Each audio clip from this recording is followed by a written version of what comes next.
Pwede pa utang, sweldo ko na bukas. Ilang beses mo na yan sinabi this month?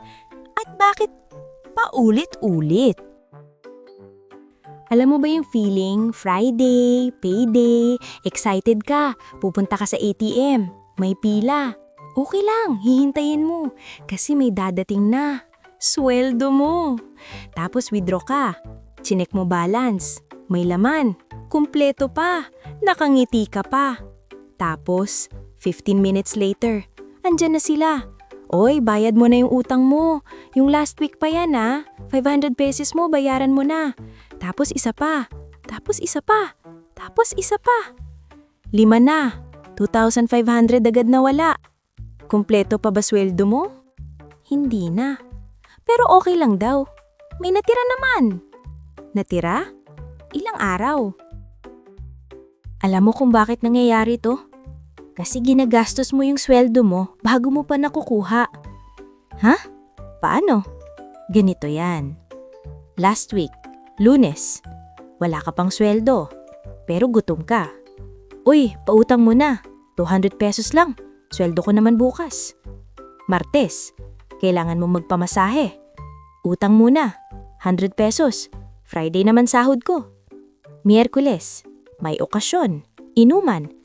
Sige, ako nang libre, utang ko lang sa inyo, babayaran ko next week, 800 pesos. Huwebes, walang ulam, pautang muna ng 300 pesos. Biyernes, may natipid ka ba? Wala, lahat utang. Tapos, dumating na Friday, sahod di. Pero, may binabayaran ka, yung ginastos mo last week. Kaya wala ka nang matitira. Tapos next week, uutang ka na naman kasi wala ka ng pera. Nakita mo? Ginagastos mo na yung sweldo mo bago pa dumating. Yan ang problema. Hindi ka nag-iipon. Nagbabayad ka lang ng kahapon. Alam mo kung sino ang nanalo dito? Hindi ikaw. Yung mga pinagkakautangan mo. Yung sari-sari store na nagpapalista. May dagdag yan. 5-6 yan minsan. Yung lending app, may interest yan. 20 to 30% per month. Grabe! Yung mga kaibigan mo, oo, tumutulong sila, pero ikaw, nakatrap ka. Ikaw yung tumatakbo, pero hindi umuusad. Parang hamster wheel. Ikaw yung pagod, ikaw yung stressed, pero sila, kumikita. Sa'yo. Tapos ikaw pa yung nahihiya. Nahihiya na akong mangutang, pero wala kang choice. Kasi wala kang ipon. Kasi lahat ng sweldo mo napupunta sa bayad ng utang. Tapos, uutang ka ulit para may pampalipas ng next week. Paulit-ulit. Kailan matatapos? Alam ko yung feeling. Nahihiya ka na. Bakit ba ako ganito? Bakit hindi ako marunong mag-ipon? Hindi ka bobo. Hindi ka tamad. Ang problema, wala kang sistema at dumaan ka na sa point na late ka na. Uutang ka na naman bago pa dumating sahod mo. So kahit anong gawin mo, kulang pa rin. Tapos may emergency pa. Tapos may kailangan sa bahay. Tapos may utang ka sa iba. Paano ka makakaligtas? Mahirap, alam ko. Kasi kahit gusto mong tumigil sa paggutang, kailangan mo walang choice. Pero may paraan. Hindi madali, pero may paraan. Eto, pakinggan mo. Ito ang gagawin mo. Hindi madali, pero sundin mo. Step 1. Next payday mo, huwag mo munang gastusin. Stop. Huminga ka muna. I-allocate mo muna bago ka gumastos. Ilan ang utang mo? 2,000 pesos? Okay. Ilang tao? 5? Divide mo. 400 pesos each. Bayaran mo sila ng sabay. Eto na. Lahat kayo, paid na. Clear ka na. Step 2. Yung natira, huwag mo munang gastusin. I-budget mo muna. Groceries, 2,000 pesos.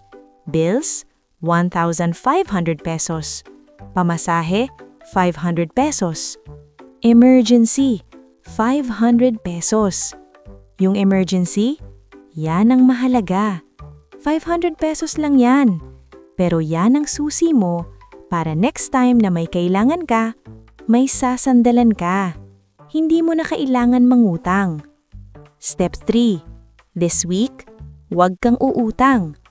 Pero kailangan ko eh. Oo, alam ko. Kaya mo ginawa yung emergency fund. Pag kailangan mo talaga, andyan yun. Pero pag gusto mo lang, wag. Tibayan mo yung nararamdaman mo. Mahirap? Oo. Pero pag natapos mo yung 1 week na walang utang, makikita mo. Kaya mo pala. Step 4. Next payday, mas malaki na yung natitira mo. Kasi wala ka nang binabayarang utang. So mas malaki yung maiipon mo. Mas lalaki yung emergency fund mo. Tapos, sunod na sweldo, mas okay ka na. Hanggang sa isang araw, hindi ka na nangangailangan ng utang. Kompleto na sweldo mo. Lahat para sa'yo at sa future mo, hindi sa kahapon mo. Ate Karen, what if desperado na ako? Wala na talaga akong choice. Okay, kung talagang emergency, pakinggan mo. Option 1, lending app. Available yan, mabilis. Pero 30% interest per month yan. So kung 1,000 utang mo, 1,300 na next month. Tapos pag hindi mo nabayaran, 1,690 next month. Grabe, kaya last resort mo lang yan. Option 2, 5,600. Mabilis din, pero higher din yung interest. So kung kaya mong iwasan, iwasan mo. Option 3, better, talk to your employer. Company loan. May mga company na may ganito. Lower interest, kaltas sa sweldo, mas safe. Option 4, best, honest talk with family. Hindi yung parati kang humihingi, kundi one time, Ma, Pa, need ko ng tulong. One time lang. This is my plan para makabawi. May plano ka, hindi ka lang nangungutang. May strategy ka para makabayad. At tandaan, pag nakautang ka na, yan na talaga yung last. Gagawin mo lahat para hindi na maulit. Kasi yan ang pinakadelikado. Pag nasanay ka uli sa utang, walang ending yan. Alam kong mahirap. Alam ko kung gaano kahirap. Kasi na-experience ko rin yan. Yung nahihiya ka na mangutang, pero kailangan mo. Yung pagod ka na tumakbo, pero parang wala kang nararating. Pero alam mo ba? Kaya mo to. Hindi ngayong araw, hindi bukas. Pero kaya mo. One step at a time. 1 week at a time. Next payday mo, subukan mo. Allocate bago gumastos. 500 pesos for emergency. 1 week, walang utang. Mahirap? Oo. Pero alam mo ang mas mahirap? Paulit-ulit kang umuutang hanggang sa pagtanda mo. Ako nga pala si Ate Karen, at kung natulungan ka ng video na to, mag-subscribe, i-like, at i-click yung notification bell. Kasi bukas, mas malalim pa. May topic ako na sigurado, tatamaan ka. Abangan mo. Hanggang sa susunod. Break the cycle, starting next payday. Ito si Ate Karen, caring for your future.